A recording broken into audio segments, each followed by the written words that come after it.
안녕하세요. 이번 시간에는 중국 부도설, 중국 정말 불안하다라는 말이 있어서 그거에 대해서 한번 알아보도록 분석을 했는데요. 어떤 징조들, 징후들을 몇 가지 조사했고, 그리고 해결책, 그리고 투자자들이 어떻게 대처해야 되는지 그거에 대해서 3단계로 준비를 했으니까 끝까지 잘 들어봐 주세요. 우선은 개요가 어떻게 된 거냐면, 블룸버그 통신 뉴스를 들었더니, 중국의 금융 시스템이 위험 신호가 나타나고 있다라는 말이 있었고, 그리고 연일 이어서 계속 중국에 대해서 위험한 뉴스들을 하루에 한 개씩 하나씩 뿌리고 있어요. 그러니까 블룸버그의 의도도 조금 의심이 가긴 해요. 그러면 그렇다 하더라도 우선은 제가 조사를 해봐야 되는 게 저의 의무니까 제가 한번 조사를 해봤는데요. 중국의 달러가 부족하다라는 신호가 나오고 있어요. 사진을 보시면 알겠지만 실제 뭐 중국이 가지고 있는 달러는 3조가 넘는다라고 하지만 계속 들려오는 얘기들은 가용 가능한 달러는 1조 미만이다 라는 말이 있습니다. 그거에 대해서 조금 염두에 둘 말이 있는 게, 이 달러 보유액이라는 거는 실제로 아무도 알 수가 없는 거고, 실제로 이게 무엇으로 구성되어 있는 상태인 건지 막 현찰이 쌓여 있는 게 아니에요. 채권일 수도 있고 예금일 수도 있고 뭐 투자 자산일 수도 있고 그런 건데, 진짜 이 중에서 정말 가용 가능한 거, 당장 빚을 막거나 달러 유출을 막을 수 있는 게 과연 얼마나 있는지는 알 수가 없다는 얘기입니다. 그거고요. 그리고 중국 위안화, 한국 원화 모두 약세를 이어가고 있어요. 3개월 동안 많이 내린 모습을 보여주는데, 이게 한국과 중국의 커플링 현상, 이제 연결 현상이라고 말하는데, 요새 지금 그 자주 보이고 있습니다. 그래서 아마 중국의 경제 위기가 오면 한국도 당연히 오지 않을까라고 하는 것도 이런 이유들 때문에 나오는 말이고요. 그렇다고 해서 뭐 달러가 그러면 달러 자체 때문에 이렇게 된 거 아니냐를 봤는데, 아니에요. 달러가 강세가 된 것도 아니고, 달러도 지금 최근 들어서 약해졌어요. 달러 인덱스가 9월 말에 99였는데 지금 97.6이거든요. 그러니까 달러도 3개월 동안 보면은 결국은 하락했다라고 볼 수 있습니다. 그런데 그러면 대체 위안화랑 원화는 왜 이러는 거냐? 아무래도 뭔가 의심이 간다 이런 거죠. 우선 징조들이 여러 가지가 있었는데요. 블룸버그에서 나왔던 뉴스 중에 하나였는데, 지방은행들이 뱅크런 현상이 일어나고 있다. 예금자들이 돈을 인출해서 하는 것들이 이제 폭주 현상이 일어나고 있다 이건데, 이거는 벌써 제가 6개월 전에 들었던 이야기였었는데 이제 뉴스로 나온 게 이렇게 된 거고, 이제 그 소식이 좀 더 커졌습니다. 판이 더 커진 거죠. 각 지방은행들이 수준이 굉장히 많이 뱅크런이 벌어지고 있다 이런 얘기였고, 이 개인들의 부채가 상당히 위험 수준입니다.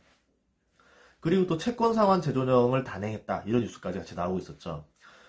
이제 문제를 보면은 이 중국이 부동산을 폭등시켰고 신용대출을 증가시켰어요. 그래서 뭐냐면 이제 질이 나쁜 방법으로 소비를 진작시켰다라고 볼 수 있는 건데요. 이제는 이제 이 방법은 거의 한도까지 다 썼기 때문에 이제 할 수 있는 방법은 건전한 방법으로 경기를 부양시켜서 선순환을 시켜줘야 되는데, 그거에 대한 부담감이 있는 거죠. 이미 10년 동안 안 좋은 방법으로 썼기 때문에 부작용이 나올 때가 되긴 됐다라고 볼 수 있습니다. 이 중국 기업들이 인프라 건설을 위해서 이제 채권을 팔아서 이제 돈을 구하고 그 돈으로 이제 공사를 진행했었는데요. 당연히 그 당시 때 이제 내륙 개발이라던가 이런 인프라가 매력이 없기 때문에 이런 채권에 대해서 살려는 사람이 적겠죠. 그래서 높은 수익률을 제시를 했었습니다. 10년 동안 지방금융투자공사라고 LGVF라는 곳이 있어요. 여기 부채가 5조 달러, 10년 동안 한 게 6천조인데요. 어마어마하죠. 이게 문제인데, 이 중에서 채권만 1,500조라는 말이 있더라고요. 그러니까 이게 블룸버그 통신 뉴스였어요. 그러니까 이거 만약 터지면은 이건 뇌관이 아니라 이거는 뭐 전 세계에다가 한번 큰 충격을 때리는 핵폭탄이다라고 볼 수 있는 거고요. 징조 두 번째가 뭐냐면, 중국의 국유 기업조차도 부도설이 나고 있다 이런 건데, 텐진에 있는 터우그룹이 있습니다. 터우그룹이 부도설이 제기가 되고 있어요. 거기에 뭐 하나 더 제기되고 있는 게 있고, 근데 지금 소식이 보면은 항상 제가 들은 소식에서 몇 개월 뒤에 이렇게 소문이 나는 걸 보니까 이쪽이 지금 언론 통제가 상당한 거라고 좀 추측은 가고 있어요. 이 또 중국의 지배 구조를 잘 보셔야 되는데, 기업은 국가고 국가가 기업입니다. 이게 뭔 소리냐? 국가가 이제 은행이라던가 국유 기업들, 큰 기업들을 소유하고 있고, 이 은행들이 대출을 통해서 민간 기업을 소유하거나 아니면은 국유 기업들이 다시 우회하거나 다시 자회사로 내려서 민간 기업을 소유하고 있는 건데, 대출이랑 투자라는 핑계로 실질적인 주인을 하고 있습니다. 그래서 중국의 민간 기업이라고 해봤자 그 뒤에는 항상 누군가가 있는 거죠. 그거 없으면 장사할 수도 없고 유통망을 가질 수도 없기 때문에, 그래서 결국 뭐다? 그냥 민간 기업이 국가라 보시면 돼요. 그러면 이 민간 기업들 대출 수준이 다른 나라들에 비해 상당히 심각한 수준이다. GDP 150%예요. 민간 기업 대출이. 그거는 민간 기업 대출로 볼 게 아니라 국가 부채로 보는 것도 맞다라고 볼 수 있겠는 거죠. 결국 이 부채가 이제 국가 부채인데 이거 어떻게 상환할 거냐라고 하는데 여기서 또 문제가 하나 더 있는데 중국 기업들의 재무제표를 믿을 수가 없다는 점입니다. 이게 재무제표를 작성할 때 중국에서 일해보신 분들은 알 거예요. 중국 사람들 재무제표 어떻게 작성하는지 정말 보면 경악을 하거든요. 이거는 아닌데 라고 할 정도로 뭐냐면 그냥 매출 300억으로 합시다 하면 300억 만들 수 있어요. 그 자리에서. 그냥 그들만의 방식으로 부채도 만들어 쓰고 수익도 작성을 해줘요. 그러니까 그 사람들이 만들어낸 재무제표를 우리 믿을 수가 없는 거예요. 신뢰 자체가 안 되는 거죠. 당연히 그 기업도 평가할 수가 없는 거고 이 기업의 적정 가치도 알아낼 수도 없는 거고 그러니까 실제 부채를 더 크게 쓰는 기업이 어디 있겠어요. 당연히 기업 부채를 확 줄였을 건데 실제로 이 GDP가 150% 수준이 아니라 그 이상일 수도 있다라고 볼 수 있는 것이죠. 또 사진을 보시면 여기 보시면 올해 기업 디폴트 규모가 나와 있는데 20조 원 있습니다. 올해 디폴트만 굉장히 많이 올라간 수치고요. 주로 기업들을 봤더니 부동산 업체들, 이제 부동산 개발업체, 철강, 신재생에너지, 소프트웨어 이런 기업들이었었는데요. 그리고 또 지표들도 안 좋아요. 중국의 GDP라던가 산업생산, 소비판매 지수도 모두 부진한 상태다라는 걸로 나와 있죠. 징조 3는 뭐냐면 중앙은행도 상태가 안 좋습니다. 이 중앙은행부터 시작해서 이제 밑에 있는 지방은행까지 상태가 다 안 좋은 상태인데 중국 중앙은행 보고서를 봤더니 586개 은행이 매우 위험한 상태다. 물론 중국에서 작성한 거예요. 그러니까 외부에서 작성하면 더 위험할 수도 있겠죠.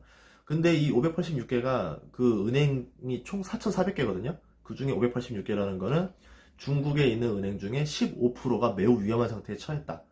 이게 만약에 한국이라든가 미국으로 계산해보세요. 미국 은행이 15%가 지금 매우 위험한 파산 직전이다. 난리 났을 거예요. 근데 지금 중국이라 했는데 아직 난리가 덜 나 있잖아요. 뭔가 좀 이상하죠. 그쵸? 예. 이 문제는 이렇게 되면은 이제 이런 걸 통해서 해결책을 제시를 하는 건데 중앙은행이 제시한 정책이 아주 안 좋은 정책을 내놨습니다. 뭐냐면 대출 자산 규모 감축해. 그러니까 뭐냐면 대출 줄여 이거예요. 그리고 자본금 증강해. 뭔 소리예요? 대출 줄여 이거예요.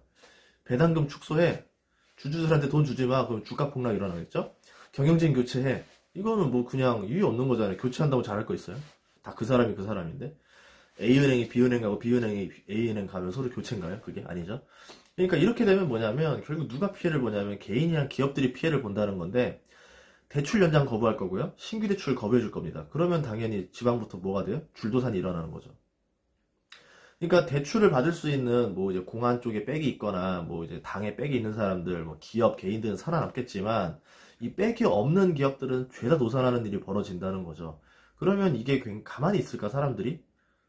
엄청난 충격으로 다가올걸요? 그거 있고요. 징조, 네 번째는 뭐냐면, 또 여기에서 또 정부도 꽤 나쁜 해결책을 또 제시했습니다. 뭐냐면, 이런 상황에서 대한 해결 방법으로 지방정부 채권 발행을 지시했습니다.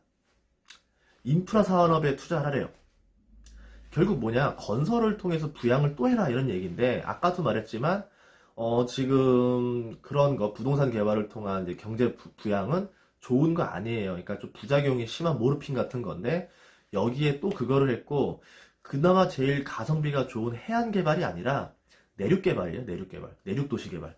이게 가성비가 아주 나쁜 이유가 뭐냐면 보통 인프라 건설을 투자한다는 거 보면 국가가 초반에 엄청난 채무를 지고 건설을 해서 경기를 부양한 다음에 이 개발이 끝나고 나면은 뒤이어서 몇십 년 동안 오는 그 수익을 가지고 천천히 초반에 들어갔던 비용을 떨궈내겠다라는 작업이 나와야 되는데 이게 문제가 뭐냐면 내륙 개발을 해가지고는 비용이 들어오지가 않습니다. 뭐 텅텅 비는 유령 도시가 되는데 뭐 들어올 게 뭐가 있겠어요? 고용 효과가 있어요. 뭐 상업이 돌아가요. 뭐 경제가 돌아가요. 뭐 거기 뭐 세금이 들어와요. 아무것도 안 들어오잖아요. 그러니까 국가 입장에서는 만들어봤자 꽝인 거죠. 그러니까 할 이유가 없는 겁니다. 그런데 자꾸 내륙 개발에다가 자꾸 몰빵을 하고 있다는 거는 굉장히 안 좋은 시그널이다. 결국 내륙 개발을 하는 만큼 국가의 부채라고 볼 수 있다라는 거죠. 이 미래를 갉아먹는 행동이다. 이 얘기고요. 다섯 번째 징조는 뭐냐면 홍콩 문제예요. 이 자금이랑 정치가 있는데 되게 이게 좀 딜레마에 걸린 거죠. 제가 2018년 상반기에 이제 홍콩을 통한 역외 채권 발행으로 지금 중국이 달러를 그쪽으로도 수급을 해오고 있다라고 말을 했었는데, 홍콩 사태로 인해서 홍콩 경제가 마비되면서 지금 그 이상의 충격을 받은 상태입니다. 홍콩을 통한 달러 유입이 지금 이제 안 되는 상태가 된 거고, 거기에 지금 오른쪽 홍콩이 불안해지니까 왼쪽이 지금 되게 조용하죠. 왼쪽이 되게 조용해요. 그럼 생각을 해보자, 그죠? 홍콩이 이러고 있을 때 이제 홍콩을 탄압한단 말이죠. 이 상태에서 티베트랑 신장 위구르가 들끓어 오른다 생각해봐요. 어떻게 될까? 그쵸? 좌우에서 협공이 들어오면은 대책 없어요, 이것도. 그리고 그 지역들, 신장 위구르랑 티베트는 중국의 1대1로의 핵심 지역이에요. 그래서 절대 놓을 수가 없는 지역이고요. 여기를 어쨌든 무리하게 진압하다가 이제 정말 되돌릴 수 없는 강을 건널 수도 있다. 굉장히 문제가 크게 확대될 수 있다. 이렇게 보이고요. 자, 그럼 이제 해결책이 뭐가 있냐?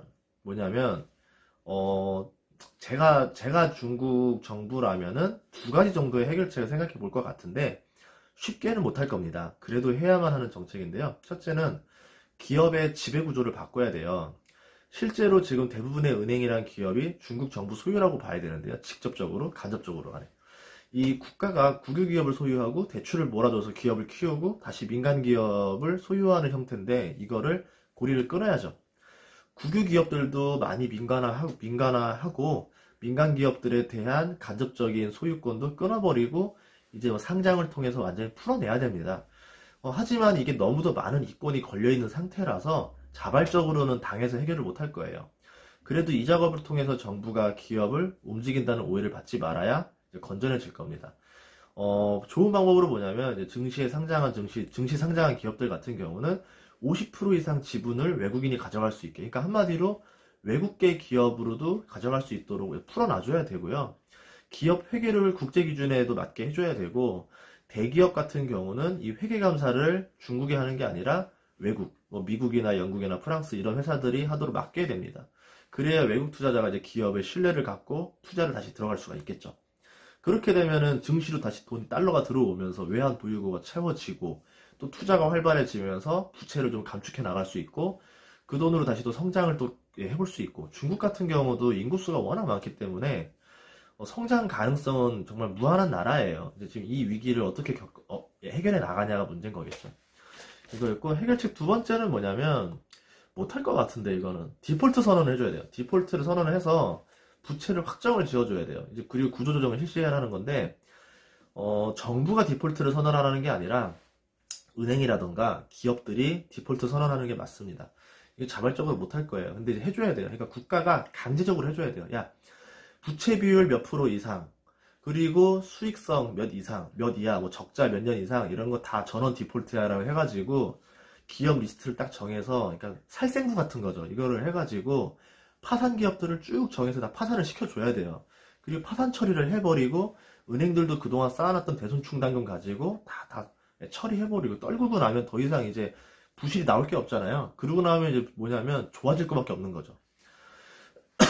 그렇게 해서 살아남은 기업들 가지고 이제 시장 점유율이 늘어나고, 다시 또 이제 이 기업들은 경쟁력이 좋아지면서 다시 해외로도 경쟁력을 확대해 나갈 수도 있는 거고, 그러면서 이제 다시 또 주가도 오르게 되고, 은행들도 이제 다시 건전해지면서 어떤 투자를 더 받을 수도 있는 거고, 이러기 때문에 해줘야 되는데, 문제는 수많은 실업자가 나온다는 거고, 이제 그걸 통해서 인민봉기가 일어날 수도 있다. 이런 점이 걱정되는 점입니다. 하지만 반대로 이 나라가 사회주의 국가이기 때문에 오히려 해결 방법이 되게 심플할 수도 있어요. 이럴 때 국민이 아껴두었던 당근을 던져주면 되거든요. 특히 내륙지방 농민들, 그리고 자치구 주민들이 지금 불만이 엄청 많은 상태인데, 이런 주민들 같은 경우는 돈 안 들이고도 당근을 던져주는 방법이 있습니다. 예, 뭐라고 말은 못해요. 예, 있어요. 이것만 정부가 딱 발표를 해버리면 봉기 우려는 차단할 수가 있어요. 그러니까 좀 큰 충격 먹었을 때 이런 당근을 하나 줘서 어느 정도 봉기는 맞고 새로 리셋하면 이제 앞으로는 경제가 좋아지기만 할 거니까 괜찮은 방법일 수도 있는 거죠. 이제 그리고 마지막으로 저희 구독자들에게 투자 계획을 하나 얘기해드리자면은, 우선은 6개월간 중국은 절대 투자하지 말라라고 말씀드리고 싶고요. 미중 무역 분쟁이 완전 합의를 통해서 이제 관세 문제가 이제 완전히 해결되는 상황이 아니라면 저라면 중국에 절대 투자하지 않을 생각입니다.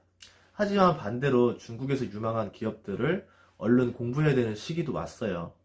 6개월 안에 그 중국의 유망한 기업들 다 찾아내야 돼요. 그리고 이 기업들 적정 주가를 알아내야 되는데 문제가 뭐냐면 조작된 재무제표에서 적정 주가를 찾아낸다는 건 불가능한 이야기거든요. 결국 뭐냐면 그거 재무제표 없이 기업들 미래 성장성 그리고 시장 점유율 그리고 매출이 좋은 회사 한마디로 안 망하고 살아남을 회사들 중에서 투자를 해야 되는 거고요. 이 금융위기라던가 디폴트가 나면 IMF나 미국의 지원을 조건으로 해서 이제 금융 또는 이제 기업들 지배 개선 작업이 들어갈 거예요. 근데 이거 발표하기 전까지 조금 시간이 있을 겁니다. 뭐 예를 들어 외국인 투자 한도 확대 뭐 이런 발표가 나서 주가가 급등하기 전에 잠시 몇 개월간 암울한 시기가 있을 거예요. 그때 투자해야 돼요. 이때는 공포에 질려있을 때라서 주가가 상당히 밑으로 내려갈 겁니다. 적정 가치보다 훨씬 더 밑으로 내려가요. 그때 사는 거예요, 주식은. 예, 그래서 그 미리 공부해 놓으라는 이유가 그거죠. 그때 내려갔을 때 이제서야 찾아보면 그때 너무 늦었다. 이거거든요. 그래서 미리 공부해 놓은 주식들을 관심 종목으로 돌려놓던가 아니면 뭐 한 주, 두 주 정도 사놔가지고 이제 어느 정도 관심을 가져놓은 상태에서 기회가 왔을 때 적극적으로 매수하는 전략을 가는 게 좋겠다. 이렇게 추천드리는 거고요. IF 시절을 떠올려 보면은 은행주, 통신주, 전자, IT, 뭐 게임, 제조, 중화학 이런 기업들이 참 많이 떨어지고 많이 올랐었어요. 특히 불황에 잘 안 팔리는 기업들 주가가 바닥이 더 심하거든요. 경기 민감주들 이런 거에 투자하는 역발상도 괜찮을 것 같아요. 예. 또 운이 좋으면 중국 부동산이 개방될 수가 있습니다. 그러면 대도시랑 해안가 위주로 땅을 사야 되는데 개인적으로 저는 베이징이랑 상하이 말고 지방 중에서도 해안가 지방 청도 뭐 청도는 워낙 유명하니까 또 텐진도 워낙 유명하잖아요. 근데 이번에 저기 텐진의 그 그룹 하나 무너지면은 텐진도 가격 많이 떨어질 거예요. 그리고 개인적으로 요거는 조금 뭐 아니면 돈데 단둥도 괜찮을 수 있어요. 단둥이 신의주에서 강 건너면 단둥이거든요. 여기도 나름대로 눈여겨보는 곳 중에 하나입니다. 이렇고요. 지금 경제 흐름 예측이 아주 빠르게 바뀌고 있어요. 이게 예측이 불가능한 상황이라고도 볼 수 있는 건데 오늘은 좋았다가 다음 주에 나빠지고 한 달 뒤에 다시 좋아질 수도 있고 또 나빠질 수도 있기 때문에 이 좀 뭐 광고하려는 건 아니고 좀 민감하게라도 좀 자주 제 채널 들어와서 영상 봐주시면 좋을 것 같아요. 이거 돈 드는 건 아니잖아요. 그쵸? 제가 뭐 돈 받는 거 아니니까 그냥 영상 한 번씩 이렇게 중국 관련 영상 올라오면은 꾸준히 좀 시청해 주시면 감사하겠습니다. 예, 그러면 다음 시간에 만나도록 할게요.